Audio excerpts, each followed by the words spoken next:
The dawn in Juniper Basin came not with a sound, but with the absence of one. For 10 years, Beck Holt's first waking sensation had been the rhythmic, groaning heartbeat of his windmill. It was a song of wood and wind, the sound of life-giving water being drawn from the earth. But this morning, there was only silence, a dead, heavy stillness that was more alarming than any gunshot. He was out of the cot and into his trousers in a single, fluid motion, his hand instinctively finding the cold, familiar weight of the Colt peacemaker on the bedside table. The air outside was sharp and cold, carrying the scent of sagebrush and the promise of a blistering sun that was still just a pale glow behind the eastern mesas.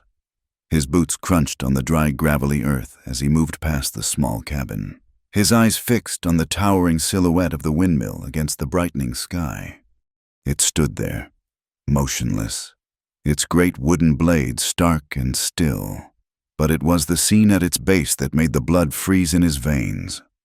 A dark, circular trench, like the welt of a fresh blister, had been dug into the earth around the stone foundation. The soil inside it was dark and wet, smelling of damp powder and something else, something acrid. Laid within the trench were thick, sausage-like sticks of dynamite, their paper casings soaked through and useless. A long, thin fuse lay nearby, its end blackened and charred, but its length intact. Someone had tried to blow the heart of his ranch to kingdom come, and someone else had stopped them. His gaze swept the horizon, a lifetime of caution screaming at him. The vast, empty expanse of the basin offered no answers. The wind whispered through the scrub oak and the twisted junipers, a low, mournful sound in the unnatural quiet. He followed the tracks, 2 sets of them, one heavy-booted and careless, the other lighter, almost invisible, made by moccasins. The moccasin trail led away from the well and toward the jagged mouth of Crowbone Wash. And there she stood. Her back was to him, a slim, straight figure outlined against the deep shadows of the wash. She wore worn buckskin leggings and a simple cotton shirt, her long black hair tied back with a leather cord. She seemed to be studying the landscape, as if reading a story written in the rocks and the sand. In one hand, she held the coiled, partially burnt fuse. In the other, a small, intricately carved piece of bone, etched with symbols he didn't recognize. An Apache girl. Beck raised the Colt, the hammer clicking back with a sound that seemed to shatter the morning silence. "Don't you move," he said, his voice a low, hard rasp. She didn't flinch. Slowly, she turned. Her face was sharp-featured, her skin the color of rich earth, but it was her eyes that held him. They were dark and deep, and in them he saw a weariness that went bone-deep, a fatigue so profound it seemed to carry the weight of seasons. Yet, beneath it, a fire burned a steady, resolute flame that met his gaze without fear. She held up the scorched fuse. "They meant to blow the mill," she said. Her voice was quiet, yet it carried clearly in the still air, with almost no accent, "to shatter the pump shaft and seal the aquifer. Your cattle would be dead from thirst in 3 days." He took a step closer, the barrel of the Colt unwavering. Who's they? The same men who choked the springs at Dry Lantern Creek, the same men who started the fire that cleared the Hollow Heart Ranch. She lowered her hand, her movements deliberate and unthreatening. "I came just in time.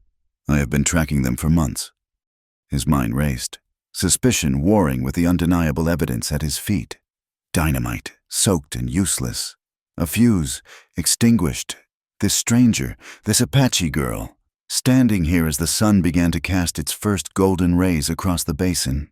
It made no sense. In his experience, Apaches and ranchers were on opposite sides of a bloody, unforgiving line. "How do I know you ain't the one who set the charge?" he challenged, though the words felt hollow even as he spoke them. She offered a faint, tired smile that didn't reach her eyes. "If I had, you would be looking at a pile of splinters right now, and I would be miles away." He couldn't argue with her logic. He was a rancher, not a fool. The sabotage had been clever, meant for maximum destruction.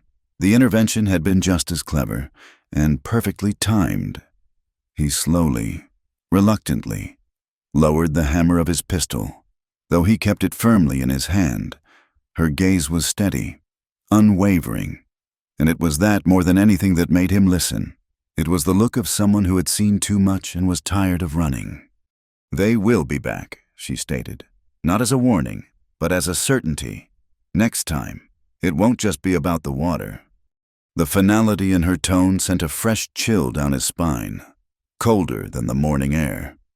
He looked from her exhausted, determined face back to the violated ground around his well, the well that was the lifeblood of everything he had worked for, bled for. He had built this place from nothing, clawing a life out of this harsh, beautiful land after losing his first spread to drought and the kind of men who prey on misfortune. He wouldn't lose another. Why, he finally asked, the single word hanging heavy between them. "Why help me?" For the first time, a different light entered her eyes, a flicker of something ancient, a memory that seemed to give her strength. She glanced toward the distant, hazy outline of Whisper Ridge, a long, serrated line of rock to the south. "Once," she said, her voice dropping to an almost reverent whisper, "a long time ago, someone left a basket of bread and salted meat by a hidden crevice on Whisper Ridge. They left it for a child who was hiding, a child who was starving." A memory surfaced in Beck's mind, hazy and distant. 3 years ago, for a dry season, a hard time for everyone, he'd been checking a fence line near the ridge when he'd seen a flicker of movement, a shadow, small and quick, vanishing into the rocks. He hadn't investigated. He'd known better. But the thought of a child out there alone, hungry, had gnawed at him. The next day, he'd returned and left a small basket with what little extra he had. He'd never mentioned it to anyone, and when he'd returned the day after, the basket was gone. He'd all but forgotten the incident. He looked at her, really looked at her, and saw the ghost of that starving child in the woman who now stood before him. Taya Nantan held his gaze, her expression unreadable but for the profound truth in her eyes. "I am repaying that debt." News in a place like Pillar Fork traveled faster than a prairie fire with a tailwind. By noon, the story of the failed attempt on Beck Holt's windmill was on every tongue in town. It was a story that twisted and turned with each telling, gaining embellishments and dark whispers. But the core of it remained someone had tried to dry up Juniper Basin, and they had failed. When Beck rode into town for supplies, he felt the weight of eyes on him. Some were looks of pity, others of suspicion. But most were simply the morbid curiosity of people watching a drama unfold from a safe distance. He was tying his horse to the hitching post in front of the general store when a deep, polished voice called his name. "Holt, a moment of your time, my good man." Beck turned. Clive Mordain was approaching, his expensive leather boots making no sound in the thick dust of the street. Mordain was a man whose wealth was as vast and imposing as the lands he owned. He was dressed in a tailored suit that looked out of place in the rugged town, his face clean-shaven, his smile a carefully constructed mask of affability. He extended a soft, manicured hand. "I was so distressed to hear of the unfortunate incident at your ranch this morning," Mordain said, his voice dripping with false sympathy. "A terrible business. It seems this territory is growing more dangerous by the day." Beck ignored the offered hand. "It seems so." Mordain's smile didn't falter. He let his hand drop smoothly to his side. "It is precisely because of these dangers that I've come to you. A man alone, like yourself, is vulnerable. I would be willing to take Juniper Basin off your hands, for a fair price. Of course, think of it as a neighborly gesture. It would be a shame for a greater tragedy to befall you." The threat was veiled, but it hung in the air between them as thick as summer heat. Beck's hand instinctively drifted closer to his holstered Colt. "My ranch isn't for sale." Mordain. "A pity." Mordain sighed, shaking his head as if mourning a great loss. "Do reconsider. Halt, before you have nothing left to sell." He gave a small, almost imperceptible nod and walked away, leaving Beck with the cold certainty that the sabotage was no random act of vandalism. Inside the Lantern Saloon, the whispers were louder. Beck ordered a whiskey and listened. The talk was of a lone Apache girl seen near his property, a phantom blamed for every spooked horse and missing chicken in the last month. And there was talk of new faces. 2 men, in particular, had taken up residence at a corner table, drinking cheap whiskey and speaking in low murmurs. They were hard-looking men, the kind who carried their guns with a casual familiarity that spoke of a violent trade. Their names, Beck learned, were Judd Pike and Roman Bell. Pike was a wiry man with shifty, rat-like eyes, while Bell was a mountain of muscle with a dead, flat stare. They were Mordain's men, everyone knew it, but no one said it aloud. When Beck returned to the ranch, Taya was waiting, not at the cabin, but by the windmill. She had been examining it with an intensity that surprised him. She didn't waste time with greetings. "Look here," she said, pointing to one of the thick timber supports. He had to squint to see it, a fresh, deep indentation in the wood, the kind an iron spike would make if used as an anchor. They used it to brace the dynamite against the main post. They knew exactly where to place the charge to shatter the drive shaft. She then led him to the water trough, where the cattle drank. The water had been still for hours, and a fine, whitish-gray powder had settled at the bottom, mixed with a greasy, dark sand. Taya scooped some into her palm. "Blasting powder," she said, "mixed with oil sand. Even if the explosion didn't completely destroy the pump, this sludge would have been sucked into the mechanism. It would grind the gears to a halt within an hour." They planned for every contingency. It was methodical, professional. This wasn't the work of common vandals. This was a calculated strike designed to cripple him. As they stood in the shadow of the silent mill, Taya spoke of what she had seen elsewhere. "This is his pattern," she said, her voice low and even. "At Dry Lantern Creek, Old Man Hemlock's prize bull was found poisoned. A week later, his barn burned down. Hemlock was a stubborn man, but after the fire, he sold his land to Mordain Cattle and Rail Supply for 1/10 of its worth, and moved his family to Oregon." She traced a line in the dust with a stick. The Hollow Heart Ranch was next. A flash flood, they called it, but the dam that broke wasn't old. Someone weakened it. The Hart family lost everything. They also sold to Mordain. Each incident had been dismissed as a tragic accident, a string of bad luck. But Taya had seen the threads connecting them. She had seen the shadows of men like Pike and Bell. And she had seen the swift arrival of Clive Mordain, always ready with a sympathetic smile and a lowball offer. Beck listened, a cold knot tightening in his stomach. He looked toward Whisper Ridge, the memory of the basket of food suddenly sharp and clear in his mind. He recalled the desperation he had felt for that unseen child, a feeling born from his own past losses.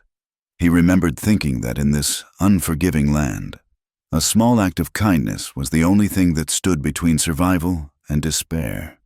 He looked at Taya, at the fierce intelligence in her eyes, and understood that his small gesture had planted a seed of loyalty that was now coming to fruition. Taya met his gaze and gave a single, slow nod, a silent acknowledgement that passed between them, sealing an unspoken alliance. The next day, Beck rode out to see his nearest neighbor, Ephraim Cutter. Ephraim was a gnarled, weather-beaten old man who had ranched in the basin for 30 years. He listened intently as Beck recounted the events, his brow furrowed in concentration. "It's Mordain, no doubt about it," Ephraim said, spitting a stream of tobacco juice into the dirt. "But you can't go to the sheriff. Sheriff Miller owes his badge to Mordain, and if it goes to a trial, half the jury will be on Mordain's payroll. You'll be ruined by the law before Mordain's men even have to draw their guns. You need proof, Beck, hard proof that can't be bought or buried." The old man's words were a bucket of cold water, dousing any hope of a quick or easy resolution. Beck knew he was right. He was alone, and his enemy owned the town. He made a decision. He would not wait for the next attack. He would take the fight to them. "I'm going to watch them," Beck told Taya that evening. "Pike and Bell, I need to know what they're planning." Taya's expression was grim. "They are dangerous. You will not see them coming."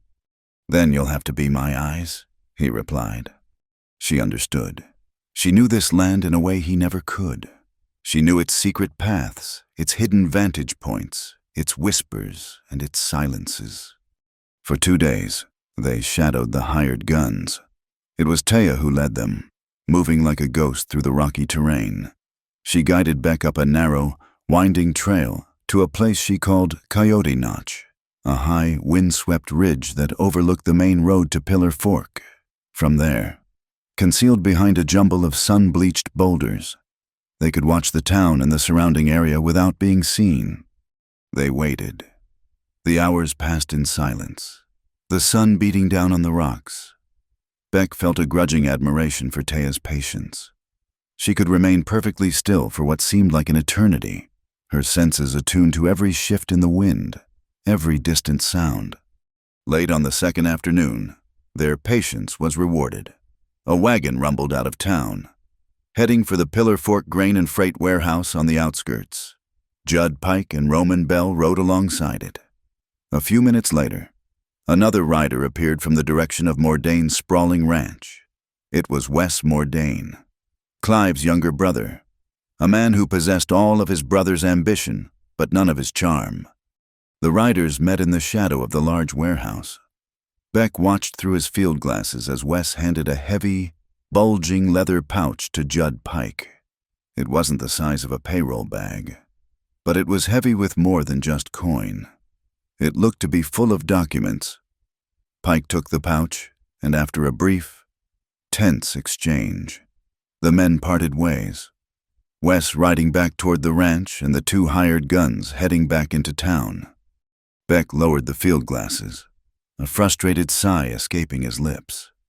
What was in that bag, deeds contracts? He looked over at Taya. She was no longer watching the riders. Her gaze was fixed on the distant horizon, where the newly laid tracks of the Copper Ridge Railroad glittered in the afternoon sun. "It's more than that," she said softly, her voice carrying a chilling certainty. "They are not just stealing land, they are stealing the future." She turned to face him, her dark eyes burning with intensity. "The water is just the weapon. Beck, the real prize, the invisible gold, is what lies beneath the land, the water rights, and the contracts that will determine where that new railroad will build its next station. Whoever controls the water and the railroad controls everything." The attack came that same night, as silent and insidious as a snake in the dark. It wasn't an explosion or a gunshot that alerted them, but a scent on the wind. Beck was woken by Taya's hand on his shoulder, a touch as light as a falling leaf. In the pale moonlight filtering through the cabin window, her expression was taut with urgency. "The reservoir," she whispered, and he needed no other explanation. Outside, the air was still, but it carried a faint, cloyingly sweet and dusty odor he couldn't place. Taya led the way, her steps making no sound on the hard-packed earth. At the edge of the large earthen reservoir that held the windmill's precious bounty, the smell was stronger. Taya knelt, dipping her fingers into the water and bringing them to her nose. Her face hardened. "Loco weed," she breathed, her voice tight with disgust. "Finely ground. Enough to sicken your entire herd. They wouldn't die right away. They'd stumble, go mad with thirst, and fall, one by one." It was a crueler, quieter, and more devastating attack than dynamite. It was an attack on the future, on every calf and steer he owned. There was no time to think, only to act. Panic was a luxury they couldn't afford. "The main trough feeds from the bottom," Beck said, his mind racing. "We have to stop the flow, now." For the next hour, they worked in a frantic, desperate unison. They filled grain sacks with sand and dirt, their shoulders straining, their breath coming in ragged gasps. They plunged into the cold water, dragging the heavy sacks to the outlet pipe, building a crude, temporary dam. The work was brutal, punishing. The water, tainted and still, seemed to mock their efforts. Finally, the flow into the long feeding trough slowed to a trickle, and then stopped. The herd was safe for the moment.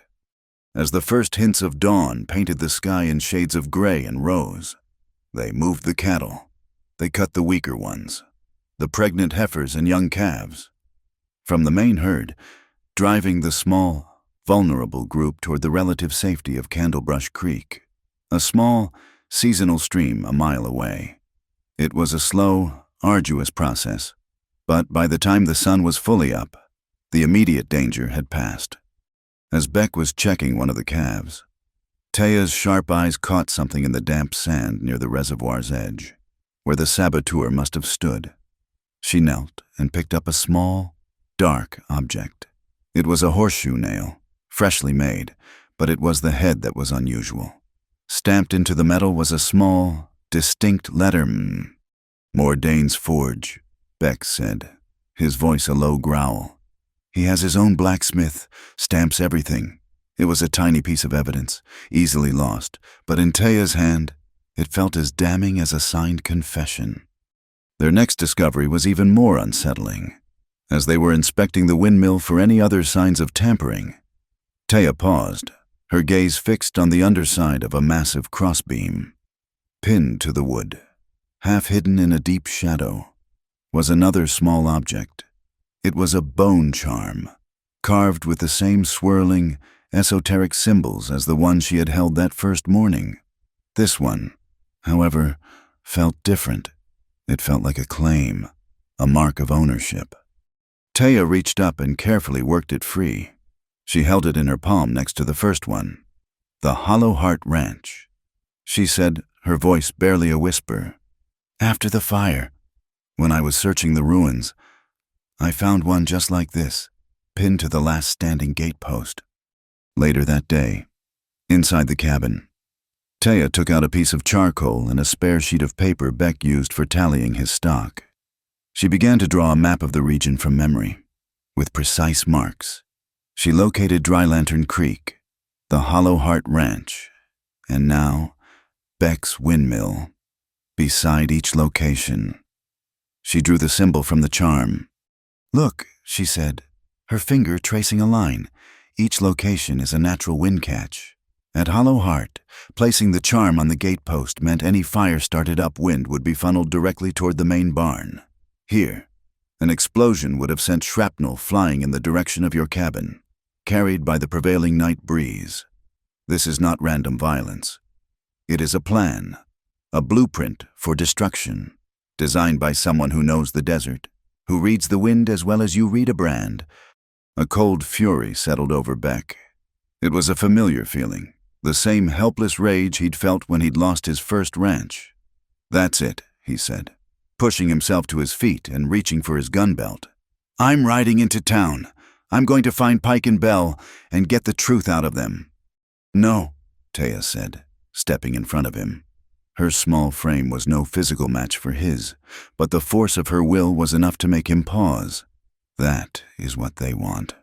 They want you to draw on them in the street. They will claim self-defense, and Sheriff Miller will be their witness. Mordane will have your land before your body is cold." Her dark eyes held his. "We need paper.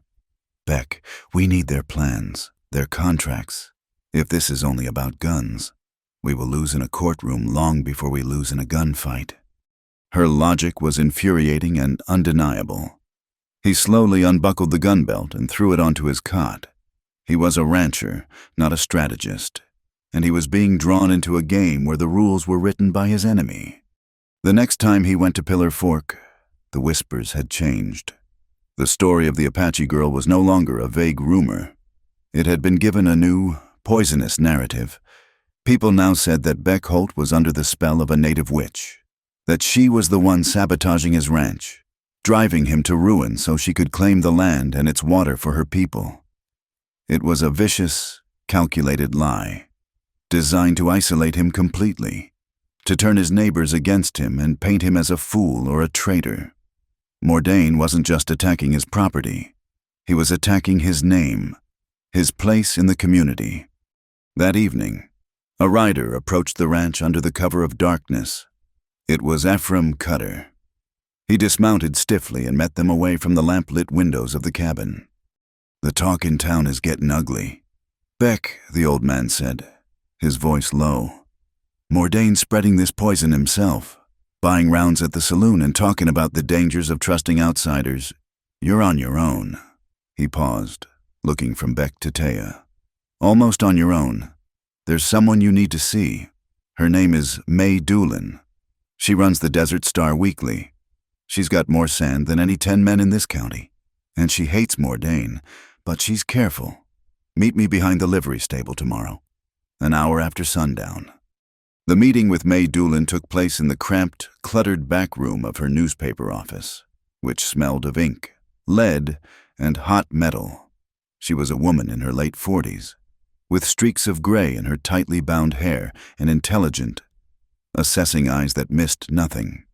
She listened to their story without interruption, her expression betraying neither belief nor disbelief.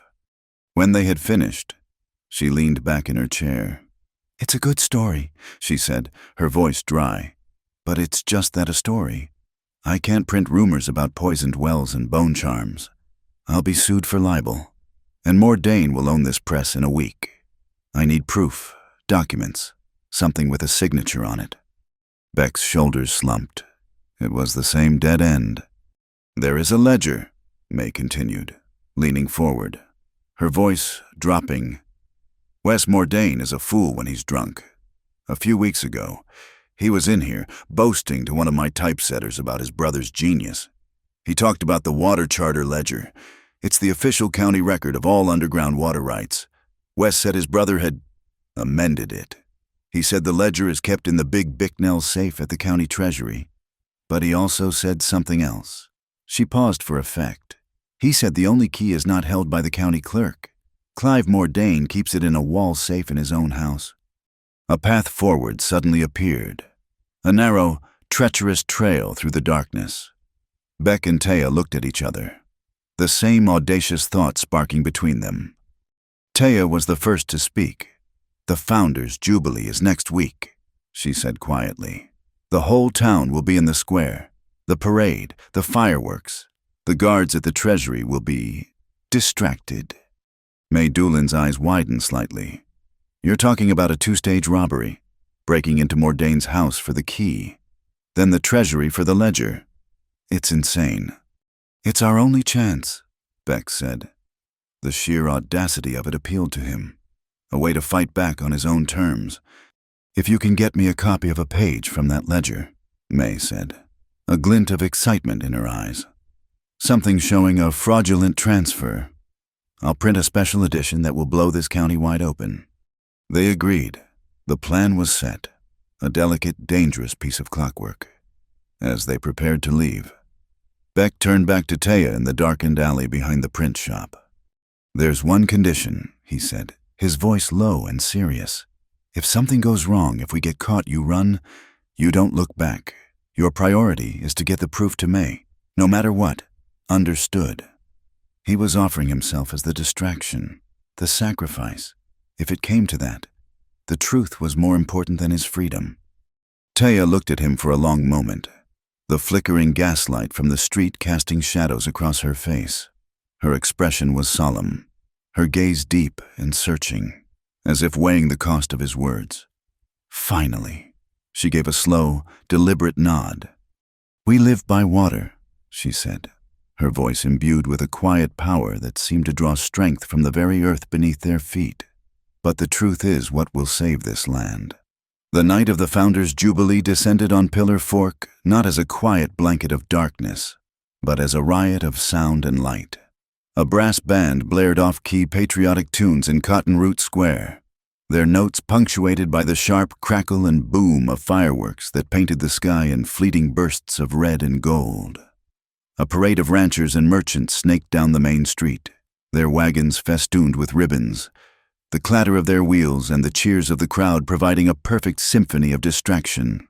Under the cover of this manufactured chaos, two shadows detached themselves from a deep alleyway and moved toward the grandest house in town. Beck and Taya kept to the deepest pockets of darkness, their movements synchronized and silent. The Mordain residence was a two-story monument to Clive's ambition with large windows that spilled rectangles of warm, golden light onto the manicured lawns. Laughter and the clinking of glasses drifted from the front of the house, where Clive was holding court. His guests, a curated collection of the county's most powerful and pliable men. The back of the house, however, was dark and still. They reached a high wrought-iron gate that led to the rear garden. While Beck stood watch, his hand resting on the smooth grip of his Colt, Taya knelt by the lock. From a small leather pouch at her belt, she produced a slender, polished piece of bone, its end carved into a series of intricate hooks and points. It was a tool of her own making. Born of patience and an intimate understanding of mechanisms, she inserted the pick into the keyhole, her head tilted, her entire being focused on the faint metallic whispers from within the lock. Beck watched, marveling at the focused intensity of her work. He carried the brute force tools of his trade, a slim, hardened steel pry bar, and a small flask of silent, viscous machine oil, but her tools were those of a surgeon, delicate and precise. After a moment that stretched into an eternity, there was a soft, satisfying click. The gate swung inward without a sound. They slipped through the manicured garden. The scent of roses and freshly watered soil thick in the air. The kitchen door was unlocked, as they had gambled it would be, the staff likely drawn away by the Jubilee's festivities. Inside, the room was cavernous and silent, a stark contrast to the noise of the party filtering through from the front hall. A faint, booming laugh echoed through the house. Clive Mordain's laugh. A sound of supreme confidence and casual power. It sent a chill down Beck's spine. They moved up the grand rear staircase, their soft-soled boots making no sound on the thick runner.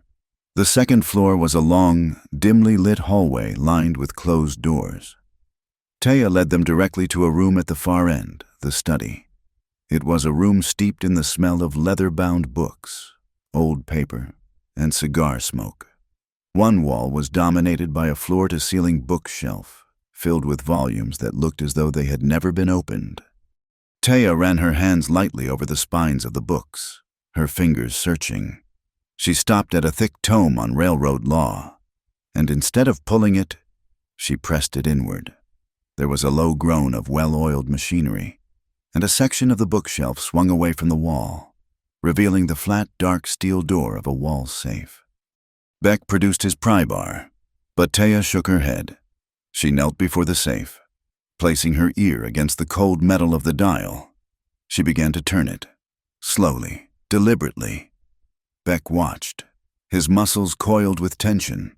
He could hear the party downstairs, the muffled voices of men who would see them hang without a second thought. Taya's eyes were closed, her brow furrowed in concentration. She wasn't just listening to the tumblers. She was listening for a memory. For days, she had watched Clive Mordain from a distance, noting his habits. She had seen how he paced his office, his steps falling into a precise, four-beat rhythm whenever he was deep in thought, a nervous, repetitive cadence. 4 steps, pause, 4 steps, pause. She translated that rhythm into numbers, a gamble based on the arrogance of a man who believed his own habits were as inviolable as a bank vault. Click! The first tumbler fell into place. Click! The second. Click! The third. On the fourth, a heavier, more final thunk echoed in the silent room. Taya grasped the handle, turned it, and pulled. The heavy door swung open. The contents were sparse. There were stacks of banknotes and a few velvet bags of gold coin. But they ignored those. Their prize lay in the center of the safe, a single, heavy iron key, its head intricately shaped, resting on a bed of black velvet, and beneath it, a thin sheaf of letters, bound with a ribbon. Beck picked them up. The letterhead was stark, an official Copper Ridge Rail Company. They were correspondence detailing payments, land surveys, and promises of political favors. It was the proof May Doolin needed. A floorboard creaked in the hallway. Instinct took over. Beck grabbed Taya's arm and pulled her back, into the deep recess of a heavy velvet curtain that covered the study's large window. They flattened themselves against the cold glass, their hearts hammering against their ribs. The study door opened. Wes Mordain stepped into the room, a lit cigarillo clamped between his teeth. He surveyed the room with a lazy, proprietary air. The safe stood open, a dark, accusing mouth in the wall. Wes's eyes narrowed. He took a slow step into the room, then another. He sniffed the air, his head tilting like a hound catching a scent. A frown creased his forehead. He could smell it, a faint, almost imperceptible trace of machine oil. Beck's scent, a smell that did not belong amongst the leather and cigar smoke. He took a step toward the bookshelf, then another toward the window. Beck held his breath, his entire body rigid. He could feel Taya beside him, as still and silent as the stone she so often resembled. Wes reached out a hand as if to pull back the curtain. At that moment, a particularly loud series of fireworks exploded over the town square, a deafening volley of cracks and whistles. Wes flinched, distracted. A drunken cheer rose from the party downstairs, shaking his head, as if dismissing a fleeting suspicion. He turned, closed the heavy safe door without locking it, and swung the bookshelf back into place. He left the room, closing the door behind him. They waited, counting 60 silent heartbeats before slipping out from behind the curtain. There was no time to waste. They couldn't risk the main stairs again. Beck slid open the large window. Below them, a sturdy drain pipe ran down the brick wall to a narrow, dark alley filled with coal bins. Without a word, he swung his legs over the sill, found a purchase on the pipe, and began to descend. Taya followed, as nimble and sure-footed as a cat. They landed softly in the coal dust, their faces grimy but their purpose clear. They had the key. The second stage of their plan was even riskier. The county treasury was a squat, formidable stone building that sat on a corner of the main square. But tonight, its authority was diminished by the Jubilee. The 2 guards stationed at the front door were laughing with a group of revelers, passing a flask between them, their attention fixed on the fireworks, not on the locked doors behind them. Beck and Taya circled around to a less conspicuous side entrance used for deliveries. The lock was heavy and new, but the key from Mordain's safe slid into it with a smooth, oiled precision. The door opened into a dark, cool hallway that smelled of dust and money. The main vault was secured by the Bicknell safe, a behemoth of steel and rivets that took up an entire wall. It had 2 keyholes.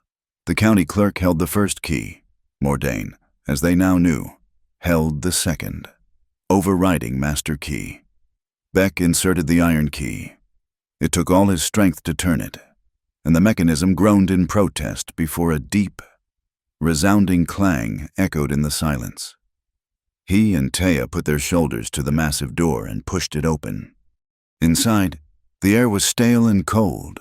Metal drawers lined the walls, but in the center of the vault, on a heavy wooden lectern, sat a single, massive, leather-bound book, the Water Charter Ledger. Working by the light of a small, shielded lantern, they opened it. Page after page was filled with elegant, spidery script, detailing every well, spring, and aquifer in the county, alongside the names of the men who owned the rights to them. Taya's finger ran down the columns until she found what they were looking for, Juniper Basin, and there, next to Beck's name, was a recent entry, dated only a few weeks prior. It was a transfer of primary drilling rights, citing a geological survey that claimed the basin's water table was collapsing. The rights had been transferred to a holding company. The signature at the bottom of the page, authorizing the transfer, was a forgery of Beck's, and the official who had countersigned it was a county commissioner known to be in Mordain's pocket. Beside the entry, a detailed map had been pasted into the ledger. It showed the proposed route of the new Copper Ridge rail line. It cut directly through Beck's land, right where a new station and water tower were planned. It was all there, the entire conspiracy, laid out in ink and paper. May had provided them with oiled paper and charcoal sticks. They worked quickly, Taya holding the page flat while Beck made a perfect rubbing of the fraudulent entry in the damning map. They were about to close the ledger when Taya paused. Her fingers traced the edge of a page near the back of the book. "Someone has been here before us," she whispered. Beck looked closer. A page had been clumsily torn from the ledger, leaving a ragged, serrated stub. It was a fresh tear, and on the remaining fragment of the page, a few words were still visible, written in the clerk's neat hand. "Survey of the Whisper Ridge Tract, the very land where Taya had once hidden as a child, the place where Beck had left the food that had forged their unlikely alliance." Before they could ponder the significance of this new mystery, a sound from outside shattered the silence. Clang, clang, clang. It was the sharp, frantic ringing of an alarm bell, mounted on the exterior wall of the treasury. Its sound cut through the noise of the jubilee like a surgeon's knife. Shouts erupted from the square. The party was over. They were trapped. The front door would be swarming with guards. Beck slammed the vault door shut and looked around, his mind racing. Heavy bars covered the windows. They had been led into a cage. The heavy tread of boots echoed in the hallway. "Through here," Taya said, pointing toward a small door at the back of the vault. One Beck hadn't noticed. It was a service access door, thin and made of wood. As Beck shouldered the door, he heard a familiar, chilling voice from the other side of the main entrance. "He's in there, the rancher and the Apache girl. I saw them go in myself. It was Roman Bell. Someone had informed on them. The entire night had been a setup." The small door splintered and gave way. It opened into a cramped clerk's office. The only way out was a large window that overlooked a narrow alley. As Beck smashed the window with his pry bar, Taya was already moving. From her pouch, she pulled a small, tightly wrapped ball of cloth and tar. She lit its fuse from their lantern and, just as the main vault door was flung open, she tossed the bundle into the hallway. It exploded with a thick, acrid cloud of black smoke. The hallway was instantly plunged into a blinding, choking darkness. Cries of confusion and panic erupted from the guards. "Now," Taya yelled. Beck scrambled through the broken window, dropping into the alley below. He turned and caught Taya as she followed. The alley opened up behind the saloon, and their only path was up. Beck leaped, catching the edge of a low, connecting rooftop. He hauled himself up and reached down, pulling Taya up after him. They scrambled across the tar-papered roof, the shouts and chaos growing behind them. Across a narrow gap stood the dark, open loft of the livery stable's hay barn. It was their only chance. Without hesitating, Beck took a running start and leaped across the chasm of darkness. He landed hard in the soft, sweet-smelling hay. He turned back, his hand outstretched, as Taya made the jump, landing lightly beside him. Below them, the town of Pillar Fork was a hive of frantic activity. Torches moving through the smoke-filled streets, the alarm bell still tolling its grim, relentless message into the night. They had the proof, but they had walked out of a cage and into a manhunt. From the hayloft, Pillar Fork was a kicked-over anthill. Torches swarmed through the streets, casting long, dancing shadows that turned the familiar town into a landscape of monsters. The alarm bell was a frantic, hammering pulse, the heartbeat of the manhunt. Shouts echoed from every direction, sharp and angry, with two names repeated like a curse, Holt and Apache. "We can't stay here," Beck breathed, the scent of hay and dust thick in his throat. Taya was already moving toward the back of the loft, a silhouette against a small window that overlooked the warren of alleys behind the livery. "They will search here first," she whispered. "It is the most logical place." They slipped out the window, dropping silently onto the roof of a lean-to shed. From there, it was a treacherous descent into the labyrinth. They moved through a world of shadows and refuse, the celebration's garbage piled high in the narrow corridors between buildings. The sounds of the pursuit were all around them, a closing net of voices and stomping boots. Roman Bell's voice. A gravelly roar. Cut through the din, directing the search with brutal efficiency. They scurried across a rickety boardwalk, the wood groaning under Beck's weight. Ahead, the alley opened into a wider thoroughfare, a river of torchlight they could not cross. Taya pulled him back, her hand a firm pressure on his arm, and pointed to a narrow gap between the general store and the assayer's office, a space barely wide enough for a man to squeeze through. It was their only path. They were halfway through the tight passage when a figure appeared at the far end. Silhouetted by a torch, it was Judd Pike. His rat-like face split into a triumphant grin. "There they are," he shrieked. They had to go back. As they emerged from the gap, another group of men rounded the corner, blocking their retreat. They were caught. Men closed in from both sides, their faces grim and set in the flickering torchlight. Nowhere left to run. "Halt!" Bell's voice boomed from the crowd. Taya's eyes darted around, assessing, calculating. She pointed up. A series of stacked crates stood against the wall of the general store, reaching toward the low awning of the second-story porch. It was a desperate, foolhardy climb. It was all they had. Beck went first, testing the stability of the crates. They wobbled precariously. He found a handhold on the edge of the awning and began to pull himself up. A rock whistled past his head. Then another. Below, the mob was growing bolder. As he swung one leg over the railing of the porch, a sharp, searing pain exploded in his left shoulder. He cried out, his grip faltering. One of Mordane's men had hurled a piece of a broken brick, and its jagged edge had struck him with vicious force. His arm went numb, then flooded with a deep, throbbing agony. For a moment, the world swam in a haze of pain. He felt himself slipping, but then Taya was there, scrambling up the crates with impossible speed and agility. She grabbed the collar of his shirt, her small frame straining, and helped him haul his dead weight over the railing. They collapsed onto the porch, out of sight for a precious second. "Can you run?" she asked, her voice urgent, her eyes wide with concern. He gritted his teeth, forcing himself to his feet.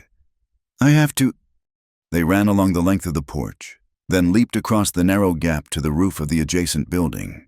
They fled across the rooftops of Pillar Fork, a desperate, scrambling race against the rising tide of the manhunt. Beck's shoulder was a ball of fire, each jarring step sending fresh waves of pain through him. He was slowing, leaving a trail of blood drops that glistened like dark jewels in the moonlight. Taya led him to the edge of town, where the last buildings gave way to the broken, rock-strewn badlands of Cedar Draw. She knew this ground, its every dip and shadow. She guided him into the draw, following the winding path of the dry creek bed, the steep, rocky walls offering them cover from the town. The sounds of the pursuit grew fainter behind them, swallowed by the vast, indifferent silence of the desert night. He stumbled, his vision blurring at the edges. The initial shock was wearing off, replaced by a weary, bone-deep ache. He was losing too much blood. "Not much farther," Taya urged, her hand now supporting his good arm, her strength a surprising anchor in his sea of pain. She led him away from the creek bed, up a steep, almost invisible trail that wound its way into a cliff face. There, hidden behind a curtain of ancient, gnarled cedar roots, was a narrow opening in the rock. It was a wind cave, the entrance cool and breathing a steady, sighing draft, the place the old ones called Ghost Buck Lode. Inside, the cave was surprisingly deep, a winding tunnel carved by centuries of wind and water. It was utterly dark and blessedly cool. After they had navigated a tight corner, Taya finally let him slump to the sandy floor. He was shivering now, the cold of the cave seeping into his bones. Taya worked without speaking, her movements efficient and sure in the darkness.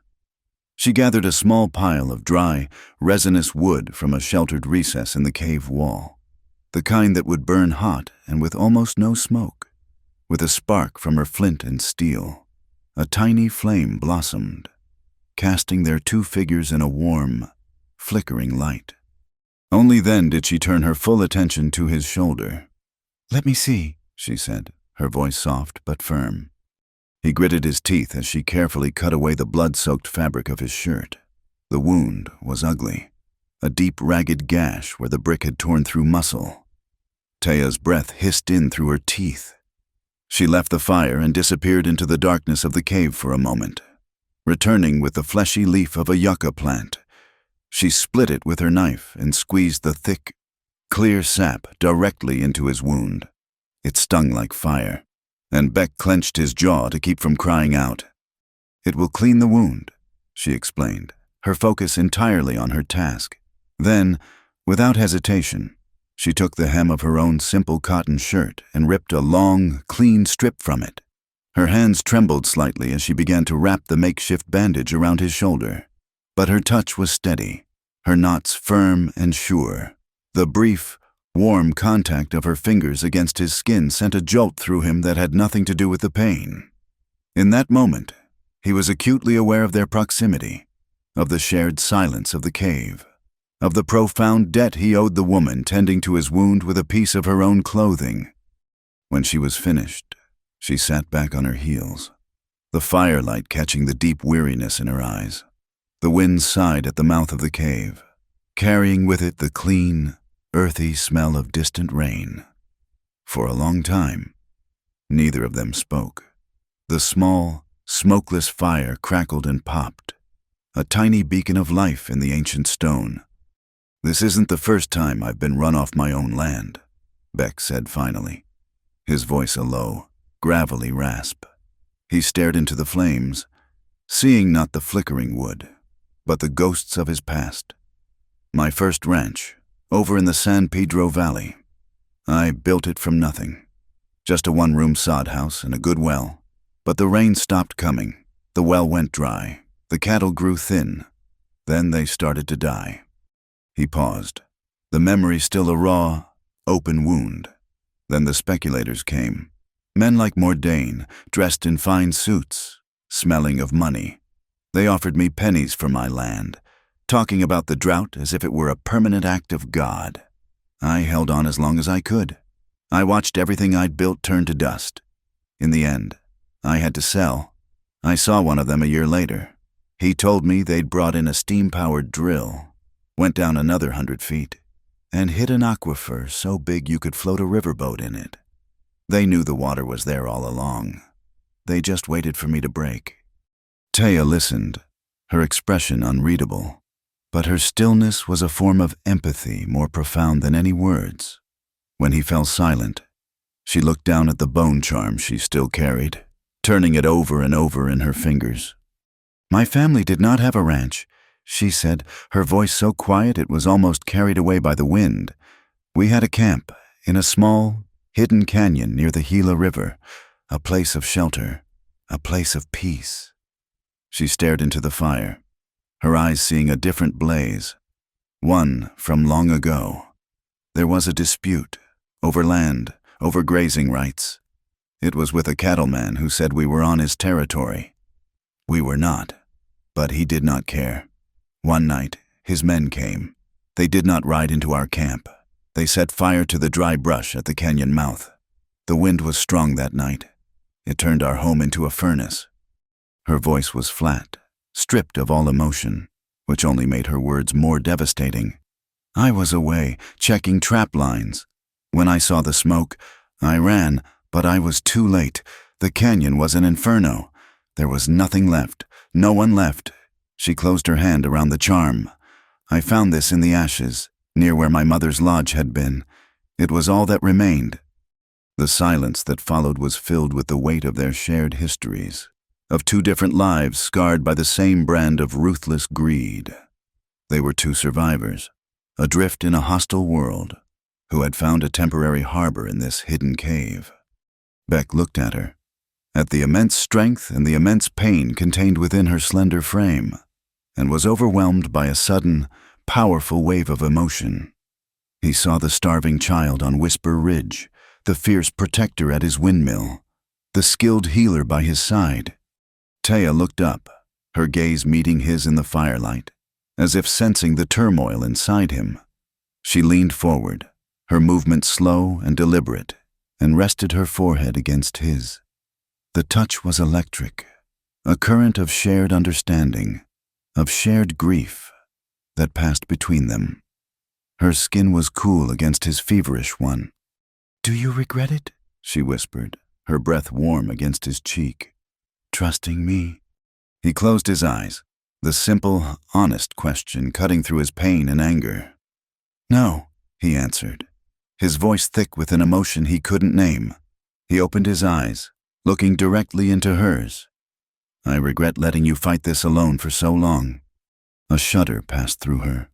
The iron wall she kept around herself seemed to crack, just for a moment. They stayed like that, forehead to forehead, as the fire burned low and the wind sang its mournful song outside.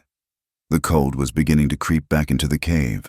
Instinctively, he shifted, wrapping his good arm around her, pulling her closer to share their warmth. She did not resist, but leaned into his embrace, her head finding a natural place on his uninjured shoulder. It was not a gesture of passion, but of mutual comfort, a huddling together against the cold of the world. And in that quiet, desperate intimacy, he lowered his head and kissed her. It was a slow, tentative kiss, as gentle as the firelight, and she met it with a quiet acceptance that was more powerful than any fiery response. It was not a kiss of romance, but a profound recognition, a sealing of their pact, a solemn acknowledgement of the trust that had grown between them in the crucible of violence and fear. When they finally drew apart, he held her close, her body a fragile but resilient weight against his. They would face what was coming, and they would face it together. When dawn broke, it was a pale, gray light that did not reach the depths of the cave. They were stiff and cold, but they had survived the night. As they prepared to leave, they knew they could not travel together. It was too risky. "If we are separated," Taya said, "we meet at Boulder Angel." She described it to him, a massive rock formation to the east, two great slabs of granite leaning against each other, looking like a pair of folded wings. It was a place of power, a landmark that could not be missed. As she spoke, she was examining the charcoal rubbing they had taken from the ledger. "The tear in the page," she said, her brow furrowed. The edges were too clean, too straight for a simple rip. There were marks, the kind a sharp knife would make, slicing carefully along a ruler. She looked up at him, her eyes dark with implication. Whoever took that page was not in a hurry. They were an official, someone with the right to be in that room, with time to be careful. The betrayal ran deeper than they had imagined. It wasn't just Mordain and his hired thugs. It was someone inside the county government, a man with a key and a knife. A weary, bitter smile touched Beck's lips. He pushed himself to his feet, ignoring the protest from his shoulder. He felt a new kind of resolve hardening within him, a purpose clearer than it had ever been. It was no longer just about his ranch. It was about the Harts and Old Man Hemlock and Taya's family, and every other person who had been broken by the quiet, legal violence of men like Mordain. "Then we'll teach them all a lesson," he said, his voice quiet but ringing with defiance in the stone cave. "Water belongs to the people who live on it." They slipped out of the ghost buck load as the sun was still a low, red glow on the eastern horizon. They left the cave to the wind and the ghosts, leaving behind the faint, lingering smell of a fire that had died, taking with them a promise forged in darkness, and heading out to face the coming storm. The charcoal rubbing lay on May Doolin's cluttered work table like a captured shadow. In the cramped back room of the Desert Star Weekly, under the unwavering glare of an oil lamp, the evidence was stark and undeniable.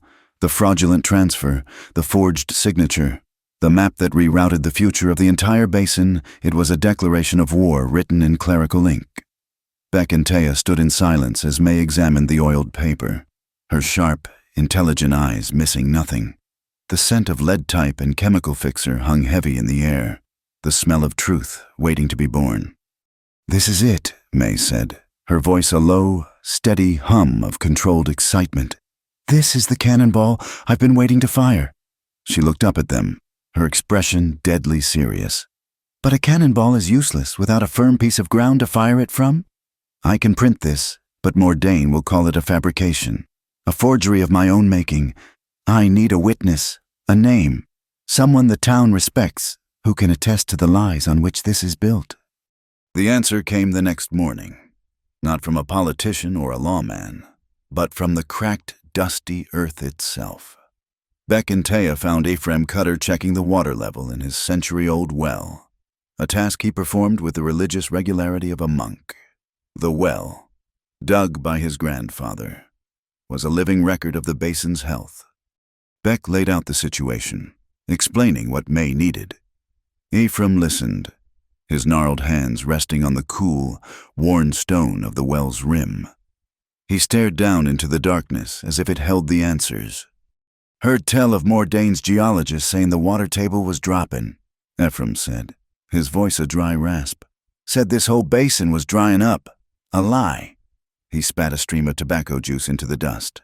"This well ain't dropped more'n 2 inches in 30 years, not even in the driest season. It's as steady as the sunrise." He looked Beck square in the eye. "You tell May Doolin she can print my name. You tell her Ephraim Cutter swears on his family's grave that the water in Juniper Basin is strong. The only thing that's poisoned is the men trying to steal it." Armed with Ephraim's unimpeachable word, Beck and Taya sought out the town's moral compass, Pastor Abel Grant. They found him tending the small, struggling garden behind his modest church. He listened patiently, his hands still caked with soil, as they explained the web of deceit Mordain was weaving. When they finished, he wiped his hands on his trousers and led them inside the cool, quiet sanctuary. On a piece of parish letterhead, he drafted a short, powerful open letter to the community. It didn't speak of ledgers or railroad contracts. It spoke of fear as a tool of oppression, of neighbors being turned against one another, and of the moral duty to stand against those who would profit from manufactured hardship. He signed it with a firm, decisive hand. "I will read this from the pulpit on Sunday," he said. "We will not allow our community to be sold for the price of fear." Clive Mordain, however, was a master of turning poison into pageantry. His response was not to deny the accusations, but to rise above them. He announced a grand charity ball to be held at the town hall, with all proceeds going toward the founding of a new school for Pillar Fork. It was a brilliant, cynical maneuver. Overnight, he transformed himself from a predator into a philanthropist, the town's benevolent benefactor. The night of the ball, he stood before the assembled ranchers and merchants, a vision of civic virtue in a tailored suit. He spoke of progress, of the future, of building a prosperous community for their children. And then, his tone shifted. He spoke of the recent unfortunate events, the whispers and the sabotage, blaming them on unsettled elements and nomadic threats that seek to undermine our way of life. He never said Taya's name, but he didn't have to. Every eye in the room knew who he meant. He was painting her as the savage, the other the source of all their troubles, and himself as the shield that would protect them. The next morning, his brother Wes made the threat explicit. A new notice was posted next to the sheriff's office, a private bounty, handwritten and brutal in its simplicity. $100 for the capture of the Apache woman known as Taya, wanted for questioning in connection with acts of sabotage and conspiracy against the peace of Pillar Fork. The bounty turned every citizen into a potential enemy, every shadow into a threat. Taya, who had moved through the land like a spirit, was now a hunted animal with a price on her head. May Doolin knew they were running out of time. She worked late into the night, the clatter of her telegraph key a lonely sound in the quiet town. She sent a carefully coded message to Fort Harrow, addressed directly to UA Marshal Avery Lathrop, a man with a reputation for incorruptibility. She outlined the evidence of railroad bribery, fraudulent land claims, and the abuse of local authority. It was a desperate plea for federal intervention, a shot fired into the dark. The atmosphere in Pillar Fork grew heavier, charged like the air before a lightning strike. The Lantern Saloon. once a place of casual conversation, was now filled with sullen, watchful strangers. They were Mordain's men, brought in from out of the territory, hard-faced gunmen who didn't drink for pleasure, but sat with their backs to the wall, their eyes constantly scanning the room. The town was becoming an occupied territory. The breaking point came during a tense town council meeting. The topic was water rationing, a measure Mordain's allies were pushing, using the false geological survey as justification. May Doolin stood and directed a series of pointed questions at Commissioner Barden, the official whose signature had appeared on the fraudulent transfer in the ledger. Barden, a portly, nervous man, began to sweat under her relentless questioning, stammering about procedure and due process. Taya stood at the back of the room, an unnoticed observer. She wasn't listening to Barden's words. She was watching his hands, as he nervously shuffled the papers on the table before him. He used a letter opener to separate the pages. It was an ornate tool, with a handle of what looked like ivory, yellowed with age, and running down its length was a thin, dark crack, a unique, memorable flaw. Taya's breath caught in her throat. She had seen that letter opener before, in a fleeting glimpse on Wes Mordain's desk weeks ago. But more than that, the memory of the torn page in the ledger clicked into place. The fine, straight edge of the tear, the tiny nick at the bottom, it was the mark of a blade precisely like the one Barden was now using to fidget with his papers. He was the inside man. That night, they laid a trap. They knew Barden would be desperate to stop May from printing what she knew. He would have to silence the press itself. Hidden in the deep shadows of the alley across from the Desert Star office, Taya and Beck waited. Hours passed. The town fell silent. Then, just after 2 a.m, a stout figure emerged from the darkness and moved furtively toward the back door of the print shop. It was Barden. They let him pick the lock and slip inside. They followed a moment later, their entrance masked by the sound of Barden fumbling in the dark. They found him in the main press room. He had opened a cabinet and was reaching for the delicate, crucial set of keys used to lock the printing plates into the press. Without them, the machine was useless. Taya moved first, a shadow detaching from the greater darkness. She was on him before he could make a sound, her hand clamping down on his wrist with surprising strength. The keys clattered to the floor. Beck stepped forward, blocking his escape, a towering silhouette against the moonlit window. Barden's face went slack with terror. He opened his mouth to shout, but Beck's low voice cut him off. "Don't." They didn't threaten him with violence. They presented him with a choice. In one hand, Beck held the charcoal rubbing of the ledger page with Barden's signature on it. In the other, he held a copy of a letter, one of the pieces of correspondence from the Copper Ridge Rail Company, detailing a generous consulting fee to be paid to an unnamed county commissioner. "You're going to read this aloud," May said, emerging from the office, holding a lamp, "and I'm going to make a record of it." Cornered and defeated, Barden's will collapsed, his voice shaking. He read the incriminating letter, his confession echoing in the silent press room. He spoke of the agreement, the payments, the systematic conspiracy to defraud the citizens of Pillar Fork.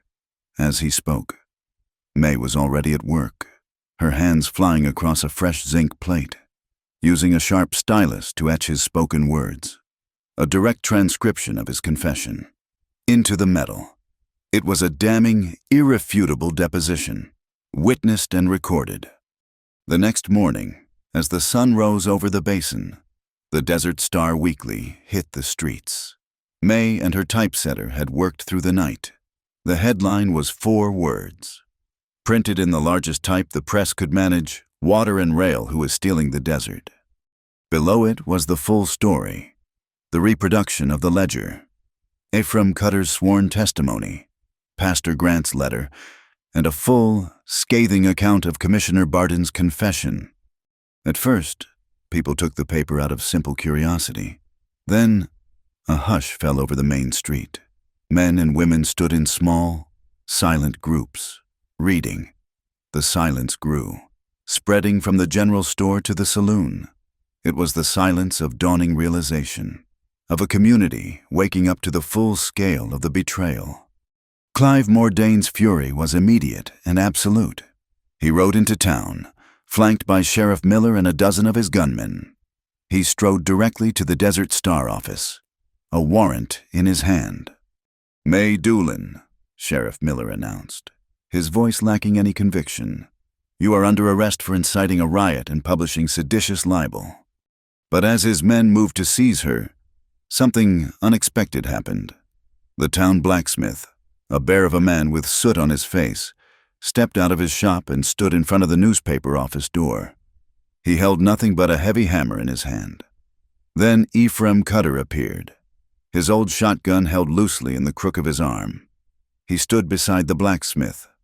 Pastor Grant came next, holding his Bible. Within minutes, a crowd had formed. They were not a mob. They were a barricade. The cattlemen Beck had helped during the last dry spell. The women from the Candlebrush Creek camp, who brought loaves of bread and buckets of fresh water, setting them down as if provisioning a friendly siege. Beck and Taya stood among them, no longer isolated outcasts, but part of a community that had finally found its voice. Letters and telegrams of support began to arrive from neighboring ranches and towns that had also been squeezed by the railroad. The public opinion, the most powerful force in the territory, had turned like the wind before a great storm, and it was now blowing squarely in Clive Mordane's face. Mordane's retaliation was not long in coming. It arrived not with a legal document or a public decree, but with the primal, terrifying language of fire. A shout from the street tore Beck and Taya from a fitful sleep in the back of May's print shop. An unholy orange glow flickered against the windows, painting the room in a frantic, dancing light. The warehouse next door, where May stored her precious reserves of newsprint and ink, was ablaze. Thick, acrid smoke billowed into the street, choking the cool night air. Mordane's men had not targeted the press itself. That would have been too obvious. They had attacked its future, its lifeblood, aiming to cripple the Desert Star by destroying its ability to speak again. "The plates!" May yelled, her face a mask of grim determination in the firelight. "They'll be after the plates!"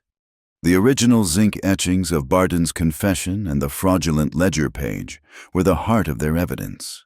Without them, the special edition was just a piece of paper. As Mordane's gunmen, led by the hulking figure of Roman Bell, fired their pistols into the air to keep the growing crowd of onlookers at bay, Beck and Taya organized a desperate rescue. They formed a human chain, a small, defiant line against the inferno.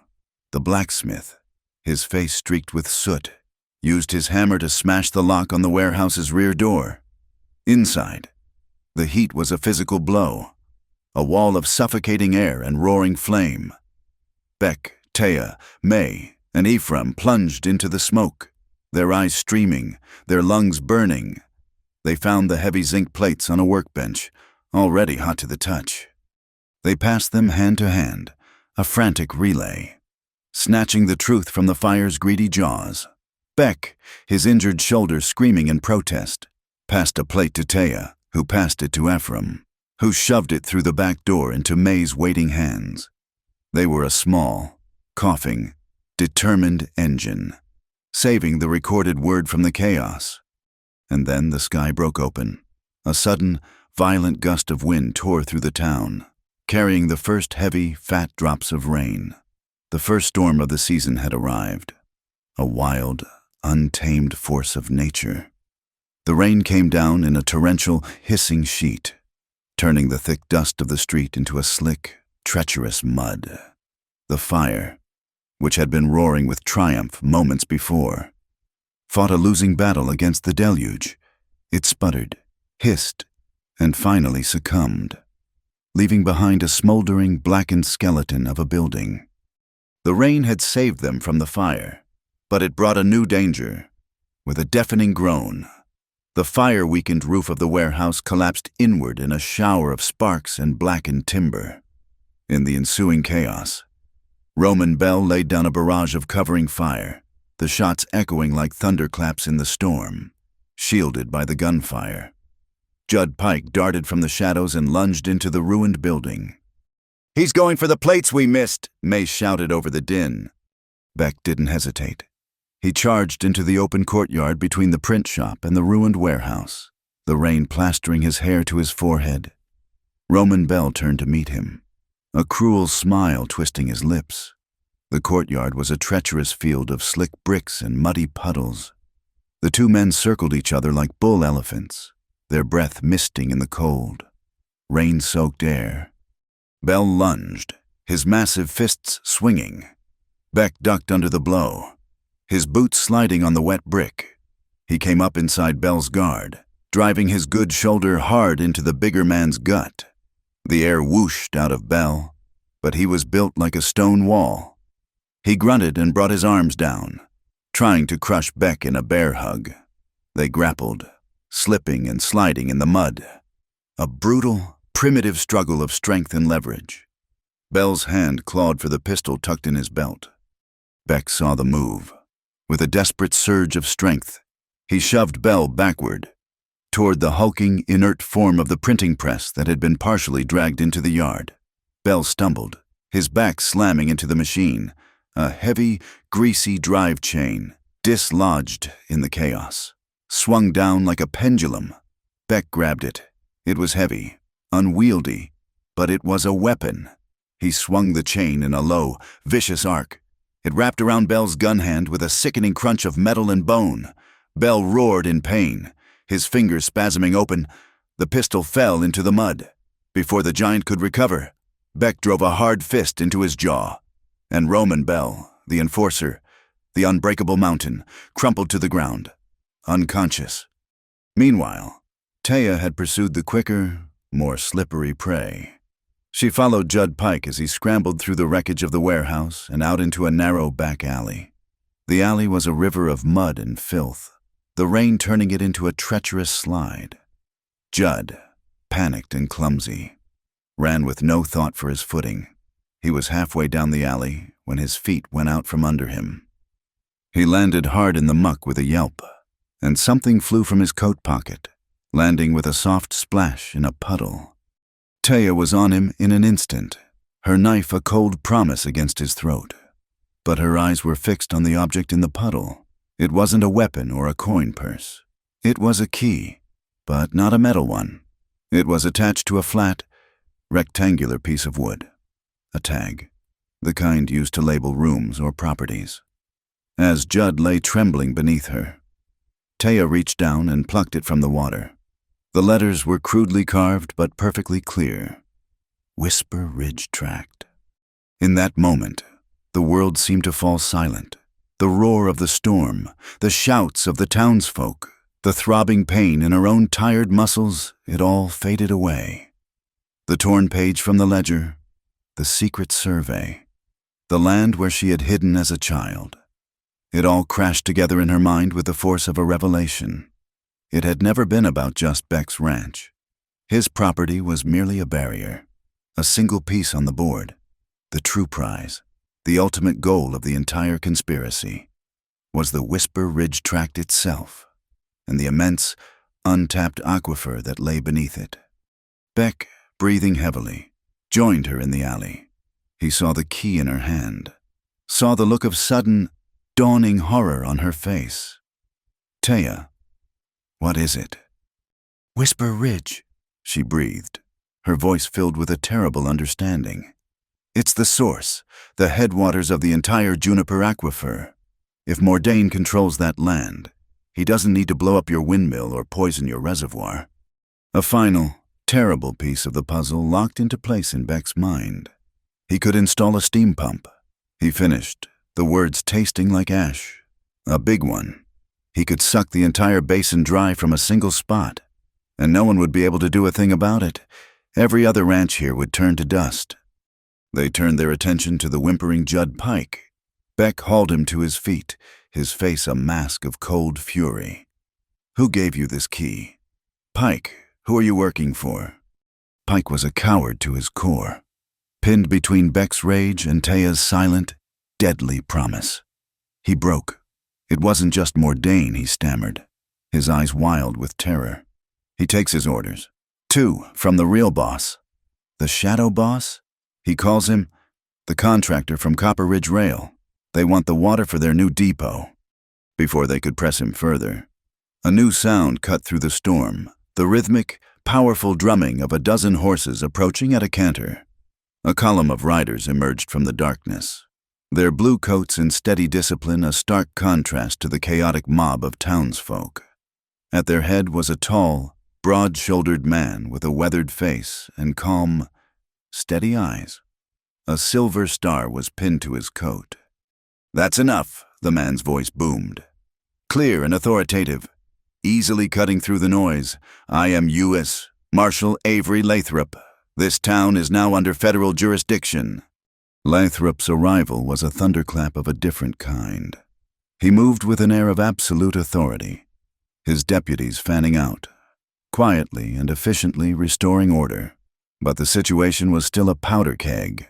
Clive Mordain, flanked by Sheriff Miller, strode forward to meet the marshal, his composure flawless despite the chaos. "Marshal, thank heavens you've arrived," Mordain said, his voice smooth as oil. "These people have been incited to riot by this woman's seditious newspaper. As for this rancher, Holt, he has a history of failure and grievance. I have here a bill of sale, properly signed and witnessed, for his property. He sold it to my corporation yesterday. He has no legal standing here." He produced a folded document, a prepared lie, his face a mask of concerned civility. The crowd murmured, their newfound unity beginning to fray. Lathrop's face remained impassive. He took the document, his eyes scanning it briefly. At that moment, May Doolin, her face smeared with soot and her dress spattered with mud, shoved her way to the front. She dragged a heavy, wheeled cart behind her, on which rested one of the rescued zinc plates, covered by a tarpaulin. "That bill of sale is a forgery." "Marshal," she declared, her voice ringing with conviction. She ripped the tarp off the cart, revealing the etched zinc plate. "This is the truth. That is Beck Holt's signature, taken from the county tax rolls, and that," she pointed a trembling, ink-stained finger at the document in Mordain's hand, "is a clumsy fake. The slant is wrong. The loop on the H is too tight. They don't match." The crowd pressed closer, their eyes moving from the plate to the paper, seeing the truth for themselves. A low, angry rumble went through them. Mordain, seeing his advantage slipping, played his final, desperate card. He pointed a shaking finger at Taya. "And arrest her, she is the one who broke into the county treasury. She is the true criminal here." "Do you have any proof of that accusation?" Lathrop asked, his voice dangerously quiet. Beck stepped forward. He held out the scorched bone charm and the horseshoe nail with the stampedum. "This is Mordain's mark. Marshal, found at every act of sabotage." Mordain let out a short, contemptuous laugh. "Trinkets and circumstantial nonsense." From the covered porch of the saloon, a movement caught Ephraim's eye. Wes Mordain, hidden in the shadows, was slowly raising a rifle, taking careful aim at Taya. "Look out," Ephraim bellowed. The old man, with a speed that belied his age, launched himself off the boardwalk, tackling Wes in a flying heap, the rifle discharged with a deafening crack, the shot going wild. The bullet screamed across the square and struck the large bronze bell in the church steeple. The bell rang out, a single, pure, resonant note that seemed to hang in the rain-filled air. A clear, sharp peal of truth. The sound startled the entire town, and citizens who had been hiding in their homes poured into the streets to see what was happening. "That was enough for Marshal Lathrop. I've seen all I need to for one night," he declared, his voice cutting through the sudden silence. "Sheriff Miller, you and your deputies will stand down. My men will take charge." He looked from Mordain's furious face to Beck's determined one. "Both parties and their associates will be detained until I can convene a public hearing at the courthouse tomorrow morning. We will settle this with evidence, not with fire and bullets." As Lathrop's deputies began to separate the factions, creating a tense but stable peace. Beck moved close to Taya. The rain had slowed to a drizzle, and in the quiet aftermath of the storm, he could see the long road still ahead of them. They had the paper evidence. They had witnesses. But Mordain was a snake who would wriggle through any legal loophole. He lowered his voice to a whisper. For her ears only. We have everything but one last thing. We have to give the marshal something he can see with his own eyes. He looked toward the dark, rain-swept hills in the direction of Whisper Ridge. We need the final piece of proof, the one that lies beneath the ground. Marshal Lathrop had granted them a single night, not of freedom, but of trust. They were not prisoners, but they were not free citizens either. They were the volatile center of a storm, and the marshal had given them until morning to either prove their claims or face the full, unyielding weight of federal law for the chaos they had unleashed. There was no time to rest, no time for doubt, as a fragile, temporary peace settled over the rain-washed streets of Pillar Fork. Taya and Beck slipped away, melting into the pre-dawn darkness, their destination a place of history, a place of secrets. Whisper Ridge. Taya led the way, not to the familiar crevice where Beck had once left a basket of food, but to a different, more secluded part of the ridge. Here, hidden by a dense thicket of greasewood and juniper, was a feature so ancient it seemed a natural part of the rock itself. It was the mouth of a well, not a modern, timber-framed structure, but a deep, circular shaft lined with stones that had been worn smooth by time and forgotten hands.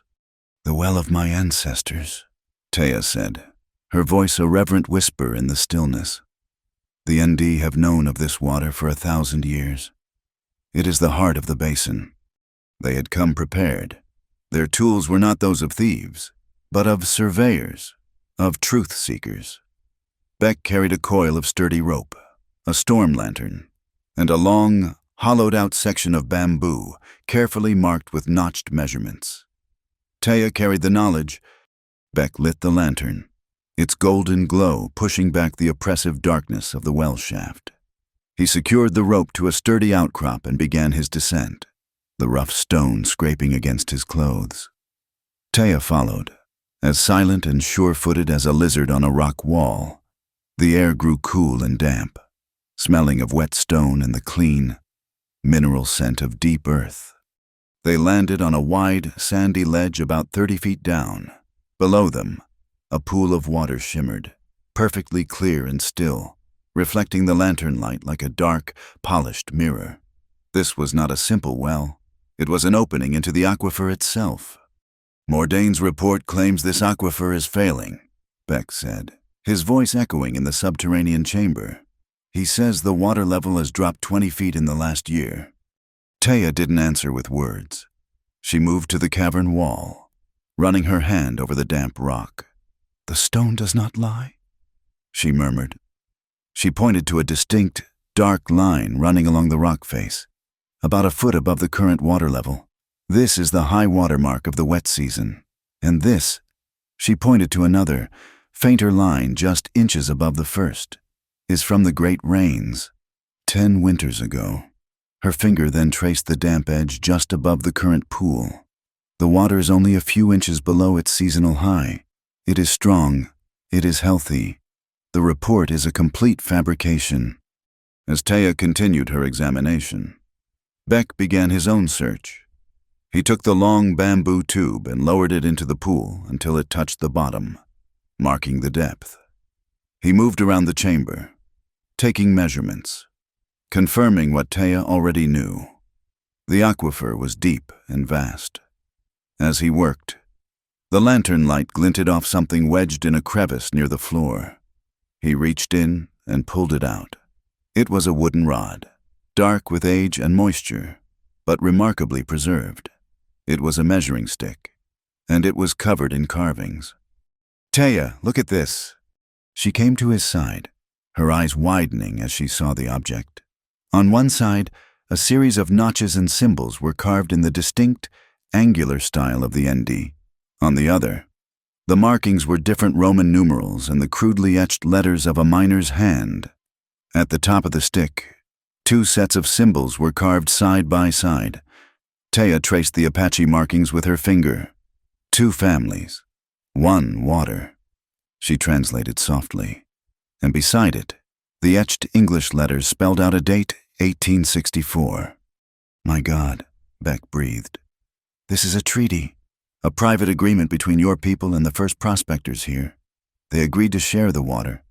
It was a piece of history, a testament to a time when cooperation, not conquest, had been possible. It was a sacred piece of proof that Mordain's entire claim was built not just on a lie, but on the erasure of the past. Their discovery was interrupted by a dull thud from the sandy floor nearby. Beck nudged the spot with his boot. He felt something hard and unyielding just beneath the surface. He began to dig with his hands. The sand cool and damp, a few inches down. His fingers met the cold, unmistakable touch of iron. He dug faster, his heart pounding. Slowly, he uncovered a thick, iron pipe, its surface showing the first faint tracings of rust, but clearly new. It had been buried here, at the very heart of the aquifer, and its capped end was aimed squarely in the direction of Clive Mordain's ranch. The steam pump, Beck said, his voice a low, vicious snarl.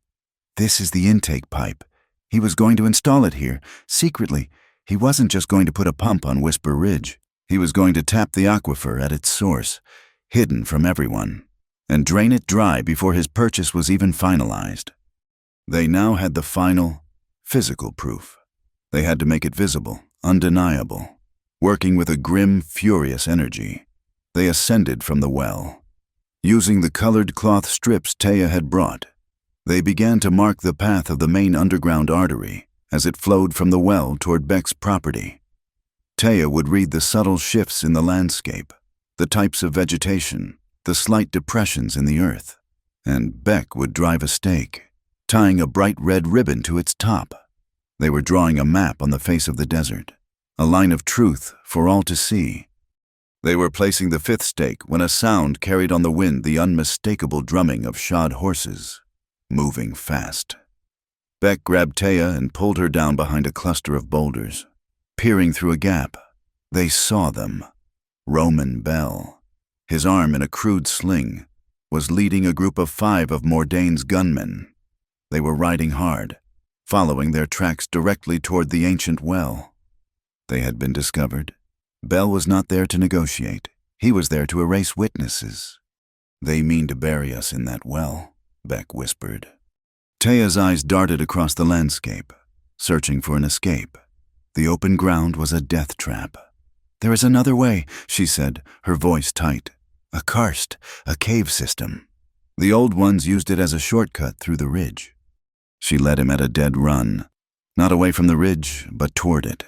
They scrambled up a steep rock face to a narrow, dark fissure, half hidden by a tangle of desert scrub. It was an opening no wider than a man's shoulders. The sound of shouts and galloping horses grew closer behind them. They had no choice. They plunged into the darkness. The tunnel was tight, claustrophobic, and dropped steeply. They half slid, half climbed their way down, the sounds of the pursuit fading behind them, replaced by the dripping of water and the echo of their own ragged breathing. The air was cold and smelled of stone and decay. After a few minutes of treacherous descent, the tunnel opened into a larger cavern. In the faint light filtering down from unseen cracks in the ceiling, they could make out the shapes of stalactites and stalagmites, a forest of stone. A narrow, precarious-looking rock bridge crossed a deep, black chasm. They were halfway across the bridge when a low, grinding sound echoed through the cavern. The rock beneath Beck's feet shuddered. With a deafening crack, the section of the ledge he was standing on gave way. He cried out as his left leg plunged into the void, his foot wedged between 2 massive pieces of fallen rock. He was trapped, his body dangling over the abyss. Beck Taya's voice was sharp with alarm. He gritted his teeth against the searing pain in his ankle. "I'm stuck. My foot is caught." She was at his side in an instant, her face pale in the dim light. She pushed and pulled at the massive rock that had trapped him, but it was too heavy. Below them, a faint, gurgling sound rose from the darkness of the chasm, a siphon, a place where the underground river was sucked into the depths with irresistible force. To fall meant certain death. Taya looked around, her eyes wild with desperation. She saw the slim, steel pry bar Beck still had tucked in his belt. She pulled it free. It was his tool, a tool of force, but she used it with a surgeon's precision. Finding a small crack between the two rocks, she wedged the tip of the bar in and began to lever it with all her might. Her muscles strained, the tendons in her neck standing out. The rock groaned, then shifted, just an inch. Again Beck grunted, trying to pull his leg free. She put her entire body into it, her feet scrambling for purchase on the crumbling edge of the ledge. The rock moved again, wider this time. Beck yanked his leg free, his boot torn, his ankles screaming in agony. But he was out. At the same moment, the section of rock Taya was using for leverage chose that instant to break away completely. She cried out, a short, sharp sound of surprise, as she lost her balance, her body tipping backward into the black maw of the chasm. There was no time to think. Beck lunged, his good arm shooting out. His fingers closed around her wrist, his grip like a steel trap. Her fall was arrested with a brutal jolt that nearly tore his own arm from its socket. She dangled in the abyss, the deadly sound of the siphon seeming to pull at her from below. For a terrifying moment, their eyes locked, two figures suspended between life and death in the heart of the earth. With a primal roar of effort, Beck pulled. He dragged her up, her body scraping against the raw edge of the rock, until she was safely back on the solid part of the ledge. They collapsed together, their chests heaving, their breath coming in ragged, desperate gasps. He held her, his arm wrapped tightly around her, feeling the frantic, terrified hammering of her heart against his. They were alive. They were together. Slowly, the terror receded, leaving behind a profound, trembling silence. They followed the cavern to its end and emerged, blinking, into the soft, silvery light of the moon. They stood at the base of a massive rock formation. Two great slabs of granite, each hundreds of feet tall, leaned against each other, their peaks touching, forming a perfect arch against the star-dusted sky. They looked like a pair of immense, folded wings, Boulder Angel. And there, at the base of the rock, just as Taya had said, was their meeting place. But there was something else there, too, a small, freshly dug patch of earth. Taya knelt and began to dig. A few inches down, her fingers struck wood. It was a small, lead-lined box. Inside, wrapped in oilcloth, was a sheaf of papers. They were official county tax records, and they showed a significant tax abatement granted to the Mordain Corporation, specifically for the purpose of funding a private survey for railroad right-of-way. May Doolin had been doing her own digging. This was the final piece, the financial motive, the proof of a quid pro quo between Mordain and the county. They had it all, the motive, the method, the confession, and the physical proof. Beck took the tax records, the letter opener from Barden, and the wooden treaty stick. They placed them carefully back in the box. Then, they built a cairn of heavy stones over the spot. A marker, using a candle stub from his pack. Beck dripped wax onto the final stone, sealing the cairn shut, pressing his thumb into the soft wax to leave his mark. It was now a sealed exhibit, to be opened only before the marshal. Their work was done. Exhausted, battered, but victorious. They began the long walk back toward town. As they cleared the last of the foothills, they saw a strange light in the distance. It was not the familiar, steady lights of Pillar Fork, but a moving river of light. A procession of torches winding its way out of town, toward them.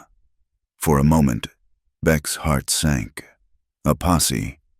Mordain had sent another one. But as the procession drew closer, they could make out the figures. The leader was not a gunman, but a gnarled old rancher, carrying a shotgun with a comfortable, familiar ease. It was Ephraim Cutter. Behind him were the blacksmith, Pastor Grant, and 24 other citizens of Pillar Fork. They were not a lynch mob. They were a guard of honor. "We figured you two might stir up more trouble than you could handle alone," Ephraim called out, a rare smile cracking his leathery face. "The marshal put Mordain and his boys under house arrest. But we ain't taking no chances. If you have the truth, we'll protect it. And we'll protect you." A wave of relief so profound it was almost painful washed over Beck. They were not alone. They had never truly been alone. That night, they did not return to the tense, watchful town. The people made a camp in a sheltered cove just outside of town, a circle of wagons and watchfires against the darkness. They were a community reborn, standing guard over the two people who had given them back their courage. In the center of the camp, an exhausted Beck and Taya sat with their backs against a saddle, sharing a blanket. They didn't speak. They didn't need to. He took her hand, his fingers lacing through hers. Above them, the vast, clear desert sky was a tapestry of brilliant stars. The constellation of San Xavier a bright, hopeful slash against the darkness, leaning her head against his good shoulder.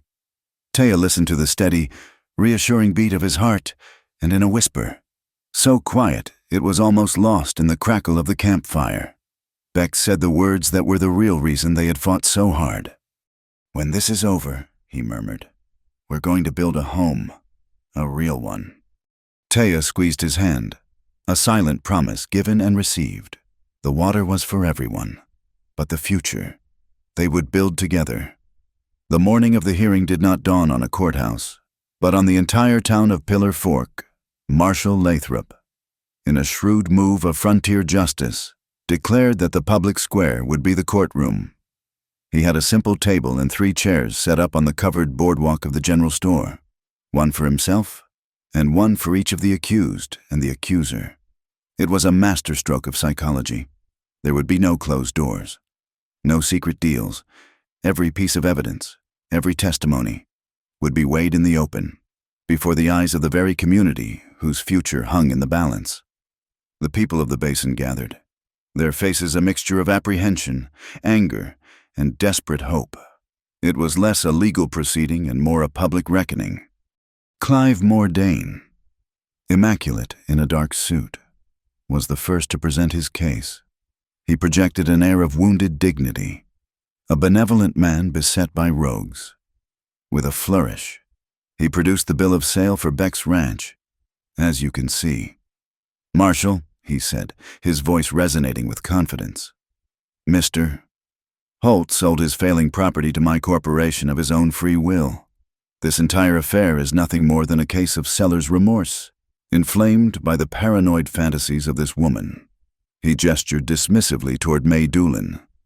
May stepped forward, her face set like granite. She did not address Mordain. She addressed the marshal and the town. She placed the heavy zinc plate from her press onto a barrelhead. "Next to the bill of sale, look closely. Everyone," she said, her voice cutting through the morning air. "Look at the signature on this plate, a legal copy from the county tax rolls. See the way the BB in Beck is open at the top. See how the tail of that in Holt sweeps upward. Now look at this forgery." She pointed at the bill of sale. "The B is closed. That is crossed flat. It's a passable imitation, but it is a lie." A low murmur rippled through the crowd. Lathrop then called his first witness, "Commissioner Barden. Please step forward." Barden, his face the color of old parchment, shuffled to the table. His eyes darted everywhere but at the crowd. Lathrop held up the tax abatement records found at Boulder Angel. "Commissioner, is this your signature, authorizing a tax break for the Mordain Corporation in exchange for a donation to a school fund that does not exist?" Barden's hand, when he raised it to wipe the sweat from his brow, trembled like a leaf in a high wind. I was under the impression the fund was legitimate, a civic project," he stammered. His guilt was a palpable thing, a stench of fear that everyone could smell. "Next," Lathrop said, his voice flat and unimpressed. Beck stepped forward. He placed the scorched bone charm and the horseshoe nail on the table. These were found at the sites of the sabotage. Marshal, the nail is stamped with the mark of Mordain's private forge. Lathrop examined the nail, then turned to one of his deputies. Ride to the Mordain ranch, find the blacksmith. Bring me his stamping tool. The deputy spurred his horse, and an hour of tense silence passed, broken only by the whispers of the crowd. When the deputy returned, he carried a heavy, soot-stained iron stamp. He pressed it into a piece of soft pine. Then he pressed the nail beside it. The tuums were identical, down to a tiny, telltale flaw in the upper left corner. A collective gasp went through the crowd. Then it was Taya's turn. She and Ephraim unrolled a large, hand-drawn map on the ground, weighting its corners with stones. It was the map they had made, the red cloth markers showing the path of the aquifer from Whisper Ridge. Taya spoke, her voice quiet but carrying a clear, indisputable authority. She did not speak of anger or revenge. She spoke of the land, of geology, of the way water moves through the earth. She explained how the life of the entire basin was fed by a single, deep source. The water is not failing, she concluded, her dark eyes sweeping across the faces of her neighbors. It is being targeted. They sought to steal not just one man's well, but the heart of the land itself. These are claims, Mordain interjected, his voice dripping with scorn. Assertions from an uneducated savage and a senile old man. Then let's go and see the proof, Lathrop declared, rising to his feet. This hearing is adjourned to Boulder Angel. I want every man and woman here to witness what we find. The procession out of town was a strange, silent parade of horses and wagons. Lathrop and his deputies led the way, with Beck and Taya riding beside them. Mordain and his brother were compelled to follow, their face thunderous masks of rage. They arrived at the massive wing-like rocks to find the cairn, the monument of stones, exactly as Beck and Taya had left it. Mr. Holt, Lathrop said, you sealed this, you will unseal it. In front of the entire town, Beck broke the wax seal with his thumb. He and Ephraim removed the heavy stones, and there, for all to see, was the truth buried in the earth. The capped end of the new iron pipe, aimed like a dagger at the heart of the aquifer. The bright red cloth markers, fluttering in the breeze, showing its intended path, and the lead-lined box. Lathrop opened it.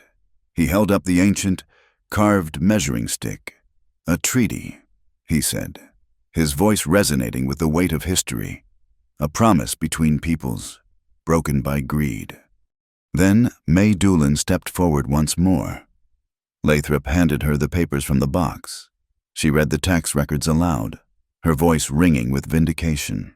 She read the letters from the Copper Ridge Rail Company, detailing their collusion with Mordain, their promises of wealth in exchange for the guaranteed water rights. The shadow boss was no shadow at all. It was the faceless, insatiable greed of a corporation hundreds of miles away. The school fund, the land purchases, the sabotage, it was all there. A neat, tidy conspiracy of paper and ink. That was when the violence finally erupted. Roman Bell, his face a mask of primal fury and desperation, saw the world collapsing around him. The law, the evidence, the will of the people, it was all a cage. And he was a cornered animal. With a guttural roar, he drew his pistol, intending to blast a path to freedom through the crowd. Beck moved before anyone could react. He was not a brawler, but a man defending his home. He lunged, not at Bell, but at his gun arm. He slammed his body into the larger man, knocking the pistol upward as it fired. The shot roared, the bullet screaming harmlessly into the sky. It struck the church bell in the distant town. A second, sharp, resonant clang that echoed across the basin, another peal of truth. The crowd, their fear finally boiling over into rage, surged forward. They did not attack, but they surrounded Mordain's remaining men, a solid wall of righteous anger. Wes Mordain shrieked in terror. the sight of the crowd. The finality in the marshal's eyes, it shattered his nerve completely. He pointed a trembling finger at his brother. "It was him. It was all him," he sobbed. "We were just following the orders from the shadow boss at Copper Ridge. He told us to secure the water at any cost." It was over. The web of lies had unraveled. Marshal Lathrop stepped forward, the cold steel of handcuffs glinting in the sun. "Clive Mordain, Wes Mordain, Roman Bell, you are under arrest for conspiracy, fraud, and attempted murder." He turned to a deputy. "Place Commissioner Barden under arrest for corruption and destruction of public records, and issue a federal warrant for the arrest of the board of directors of the Copper Ridge Rail Company." As the deputies led the shackled men away, a stunned silence fell over the crowd. In the middle of that silence, in the open space before the entire town, Beck turned to face Taya. He looked at her, not as a savior, not as a mystery, but as his partner. He spoke, and his voice was clear and strong, loud enough for every person to hear. "You saved the water," he said, his gaze locked with hers. "And you saved me. I owe you more than gold." A cheer went up from the crowd, a ragged, spontaneous roar of approval and relief. They had their homes back. They had their future back. But one shadow remained, hidden in a high, rocky crevice overlooking the scene. Judd Pike lay prone. He had escaped the chaos of the fire, and his rat-like heart burned with a coward's need for revenge. He rested the barrel of his rifle on a rock, taking a steady, careful aim at the center of Taya's back. A glint of sunlight on the rifle barrel, a puff of smoke, a sharp crack. Beck's world compressed into a single, terrifying instant. He saw the flash, and his body reacted without thought, without question. He threw himself in front of Taya, a human shield. A white-hot lance of pain tore through his right arm as the bullet grazed him, ripping through his sleeve and flesh. He staggered, but before Pike could lever another round into the chamber, Taya moved. She was not the victim. She was the warrior. She drew the Colt Peacemaker from Beck's holster, a gun she had never fired but understood with an innate grace in a single, fluid motion. She didn't aim for a killing shot. Her arm rose, steady and sure, and she fired once. Her shot was a miracle of precision.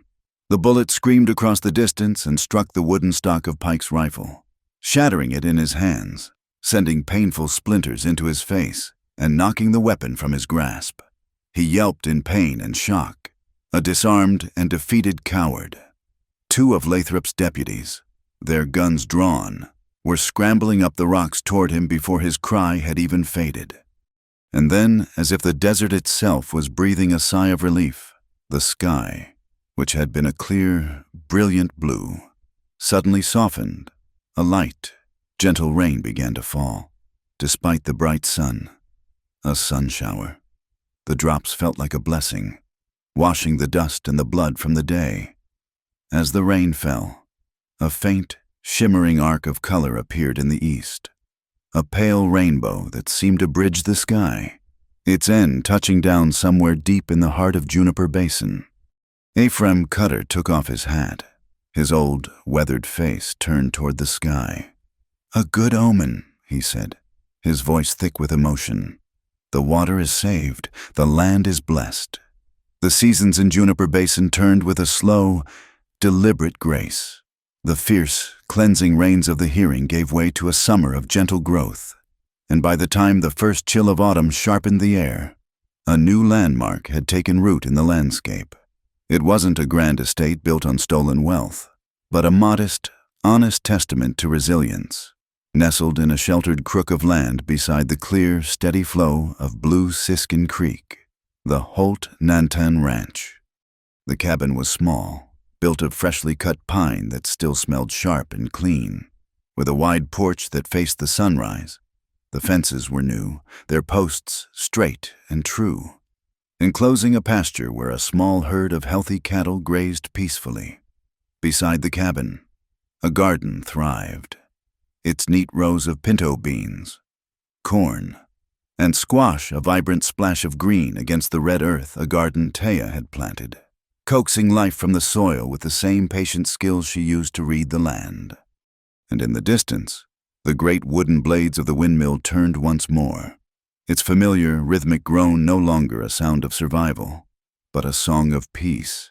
Inside the cabin, mounted on the wall in a simple, hand-carved wooden frame, was the coiled, scorched length of fuse from that first morning. It was a relic, a reminder of the silence that had started everything, a testament to the fact that sometimes the most profound changes begin not with a bang, but with a quiet, decisive act of courage. The change was not just on their land. It had rippled through the entire community. Taya, once the feared and whispered about outcast, was now its quiet, respected heart. Twice a week, the children of the surrounding ranches, eager, sun-browned boys and girls with dust on their boots, would gather by the creek. They were not her students in a formal sense. They were her apprentices. With a patience that Beck had come to adore, she taught them.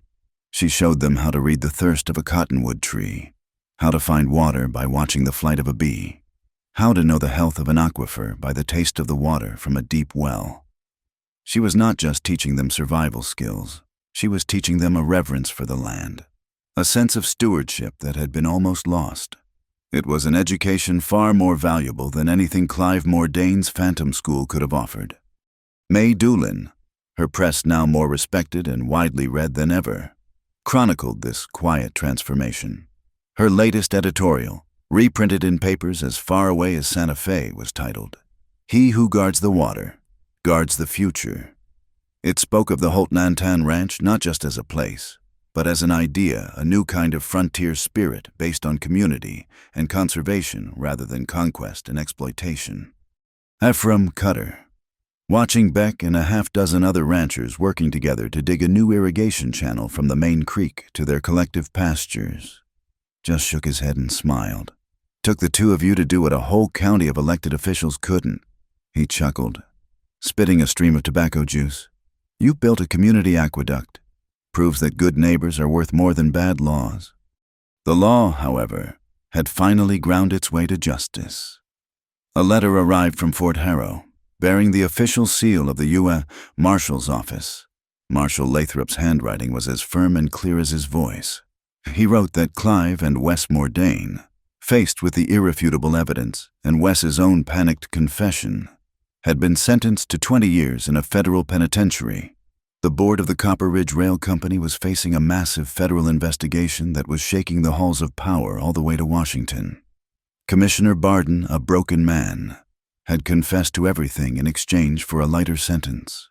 The shadow that had loomed over the basin for so long had finally been banished by the harsh, cleansing light of the law. That night, a full moon rose, a perfect silver coin in a sky of deep indigo, bathing the ranch in a soft, ethereal light. Beck and Taya sat on the top step of their new porch, leaning against the support posts. A comfortable silence between them. The only sounds were the gentle sigh of the windmill and the chirping of crickets in the tall grass. After all the chaos, the violence, the running and the fear, this quiet peace felt like the most precious thing in the world. The fire in the hearth inside the cabin had burned down to a bed of glowing, orange embers, its warmth still reaching them, a gentle counterpoint to the cool night air. Taya leaned her head on his shoulder, and he wrapped his uninjured arm around her, his hand resting on the place where his bullet wound had long since healed into a faint, silvery scar. He turned his head, and she lifted hers, and their lips met. It was a kiss that held no desperation, no uncertainty, only a deep, abiding sense of rightness. It was slow and soft and sure, a quiet conversation that needed no words. When they drew apart, they simply held each other, watching the moon climb higher in the sky. It was an embrace of profound peace, a silent acknowledgement that the battle was over, and they had won not just the land, but each other. "This house is only half built," Beck said, his voice a low, soft rumble against her ear. He looked out at the dark, silent land that was theirs, at the framework of a new barn that stood stark against the moonlight. "The rest of it is us." Taya smiled, a soft, private expression that he could feel more than see.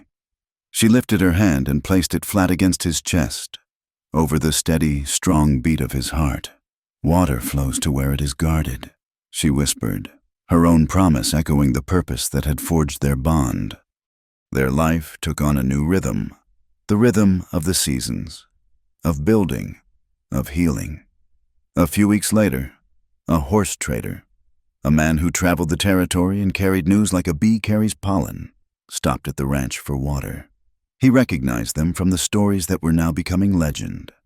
"You're the pair that brought down Mordain," he said, his eyes wide with a mixture of awe and admiration. Beck was checking the cinch on Taya's saddle. He didn't even look up. He simply nodded toward her. "She saved this ranch," he said, his voice simple and direct. "A plain statement of fact. I'm just learning to walk beside her." The trader looked at Taya with a newfound respect, seeing not just the woman, but the warrior, the leader. Before he left, his eyes fell upon the new wooden sign that hung from an archway at the entrance to their lane. It was carved from a thick slab of weathered pine. The letters were simple, but the message was a revolution. Holt Nantan Ranch. Water for all. It was their name, and their public promise. Life was good. It was quiet. It was earned. And then, one afternoon, the mail rider brought a letter. It wasn't from Marshall Lathrop or May Doolin. The postmark was from a small, dusty town 100 miles to the South San Miguel Junction.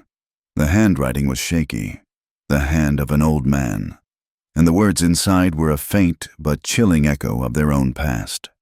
It spoke of a powerful new land syndicate, of wells mysteriously going dry, of ranchers being squeezed by manufactured hardship, of a community losing hope. It was an old man's plea for help, sent to the only people he thought might understand. Beck finished reading the letter and looked up, his eyes meeting Taya's across the small kitchen table. The late afternoon sun streamed through the window, illuminating the determined set of her jaw, the quiet strength in her eyes. They didn't need to speak. They both knew. Their personal war was over, but the greater battle, the unending fight for the soul of the West, the struggle for the water that was its lifeblood, was far from finished. The next morning, the first rays of dawn struck the turning blades of the windmill, sending flashes of golden light across the ranch. In the corral, Beck led out 2 saddled horses, their breath misting in the cool, crisp air. Taya was already there, tying a bedroll behind her saddle, her movements economical and precise. They stood together for a moment, side by side, a silent partnership forged in fire and sealed in trust. Their love was not a thing of whispered poems or grand declarations. It was a quiet, profound understanding, a shared journey. They mounted their horses, 2 figures silhouetted against the rising sun, and turned them south, ready to ride into the next chapter together. Thank you so much for listening to this story. If you enjoyed it, let us know where you're listening from in the comments below so we can connect and share our thoughts. Please consider subscribing to my channel. Wild West Stories 1850 give this video a like, and if you'd really like to support the story, hit the hype button to help it reach more listeners.